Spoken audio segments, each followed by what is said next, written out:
ஒரு எம்ஜிஆர் வந்து கொள்றதுக்காக இன்னொரு எம்ஜிஆர் கூப்பிட்டு வருவாங்க. அப்புறம் மாடியில் வந்து நின்று இப்போ கொஞ்ச நேரத்தில் இருந்தால் வருவாங்கிறது ஒரு ஈட்டி வச்சு ஏற்றி கொண்டு வரணும் அப்படின்னு சொல்லி ஒரு ஈட்டி இதெல்லாம் ரொம்ப கெட்டிக்காரன்ட்டு இன்னொரு எம்ஜிஆர் கொண்டு வருவாங்க.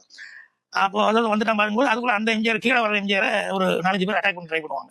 இவர் ஈட்டியோடு நின்றுப்பாரு. பார்த்தா அந்த எம்ஜிஆர் வந்து எல்லாரும் சுற்றி வர அட்டாக் பண்ண போகும்போது அவர் அப்படியே ஃபைட் பண்ணுவார். இவர் இப்படி இந்த ஓகனவர் அப்படியே பார்க்குறாரு. அவர் சுற்றி கீழே விழுந்து எந்திரிச்சு அப்படி இப்படி பிறந்து ஃபைட் பண்ண அப்படின்னு சொல்லிட்டு அதை அப்படியே ரசிக்கிறாரு. அப்படி ரசிக்க இந்த ஈட்டி அப்படியே வந்துருச்சு அப்படின்னு சொல்லி அதை அப்ரிசியேட் பண்ணிருக்காரு. கூட்டு வந்தையோ அவர் கொள்றது தான் உன்னை கூட்டு வந்தேன். நீ என்ன அண்டாவது ரசிச்சுட்டு உட்காந்துருக்காரு. எவ்வளவு பிரமாமா ஃபைட் பண்ண பாத்தியா, இவ்வளவு பிரமாமா ஃபைட் பண்ணி இவ்வளவு பேர் நாக்குறான். இவன் போய் நான் பின்னாடி இருந்து முதுகுல ஊத்துனா என் திறமைக்கு என்னையா மரியாதை. அதனால நேருக்கு நேரம் ஃபைட் பண்ணி அவனை இது பண்ணணும். அப்பதான் என் திறமை என்னுடைய வீரத்துக்கு ஒரு மரியாதை. அதுக்கான டைம் பட்டும் அப்படிங்கிற மாதிரி. ஸோ இங்க இந்த எம்ஜிஆர் கிளாப்ஸ் படம் பாட்டுக்கு நான் வளர்க்கும் 10th தேட்டர் தான். 10th தேட்டர்ல கூட இது கிளாப்ஸ் கிடைக்கும்.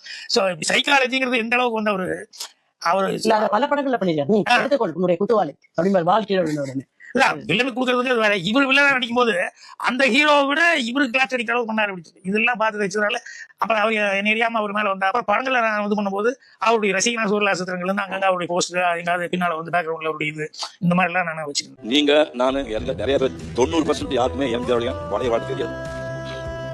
காலையில் ஷூட்டிங் போறாரு, 9 மணிக்கு மேக்கப் போட்டு உட்காந்துருக்காரு. 9, 10, 11, 12, 1 மணி ஆகி போச்சு. மத்தியம் 2, 3, 4, 5, 6 ஆகி போச்சு. இன்னைக்கு ஷார்ட் இல்லை சொல்லணும்ல. தம்பி சாதி பையன் ஷார்ட் சொல்ல மாட்டாங்க. மேக்கப் பண்ணுவாங்க, நேராக வீட்டுக்கு போயிடுவாரு. 2 நாள் 3 நாள் 17 நாள் காலையில் 6 மணிக்கு வந்து மேக்கப் போட்டு உட்காந்துருப்பாரு. சாயங்காலம் ஷார்ட் போது சாதி சொல்ல மாட்டாங்க.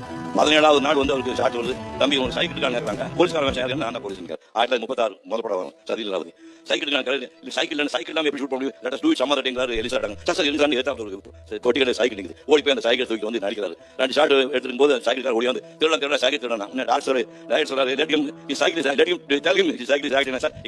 சைக்கிள் சொன்னா நேரம் ஓடி போய் ஐயா திருடலாம் கிடையாது. 17 நாள் ஷார்ட் வரும். இன்னைக்கு இந்த சைக்கிள் இன்னைக்கு ஷார்ட் வராது. ஷார்ட் முடிஞ்சு தரணும். அவர் தான் பலாஸ்தி டைரக்ட் பண்ண கிருஷ்ணன் பஞ்சில பஞ்சு கிருஷ்ணன் தான் அந்த சைக்கிள் சொந்தக்காரு. இப்படி வாழ்க்கையை ஸ்டார்ட் பண்ணவர் நம்ப மாட்டேங்க. 1940 2 முண்டா பனியன்னு 2 ஜிப்பா 2 பேசிக்கோட தான் அவருக்கு ட்ரெஸ்.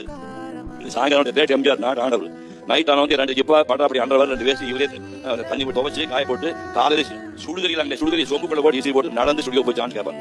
அப்படியெல்லாம் வாழ்ந்தவர் 19 கல்யாணம் பண்ணாரு. ஒரு அம்மா கல்யாணம் 2 வருஷத்துல அந்த அம்மா சேர்த்து போறாங்க. பார்கவி என்ற தங்கமணி சதானந்தவி இன்னொரு அம்மாவை கல்யாணம் பண்றாரு. கல்யாணம் பண்ணி ஒரு 2 வருஷம் நம்ம டிவி வந்தது. டிவி வந்தோடனே டிவிக்கு மருந்து கிடையாது. நான் சொல்ல 1940 டிவிக்கு மருந்து வரல.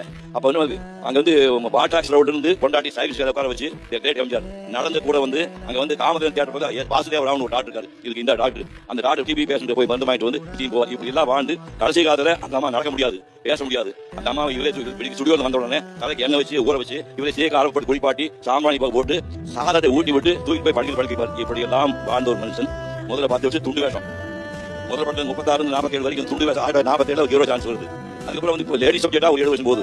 1954 அவரு மலைக்கண்ணன் ஆதிபாபா மதுரை வீரன் இப்படி வந்து நாடோடி சொந்த மாட்டா இப்படி ஆரம்பிச்சு 1977 நாட்டை பிடிச்சார். நடிகன் நாடாண்ட ஒரே மனிதன் எம்ஜிஆர். அவரை போல வந்து தனிமத வாழ்க்கை துண்டுபட்டம் யாருமே கிடையாது. சிவாஜி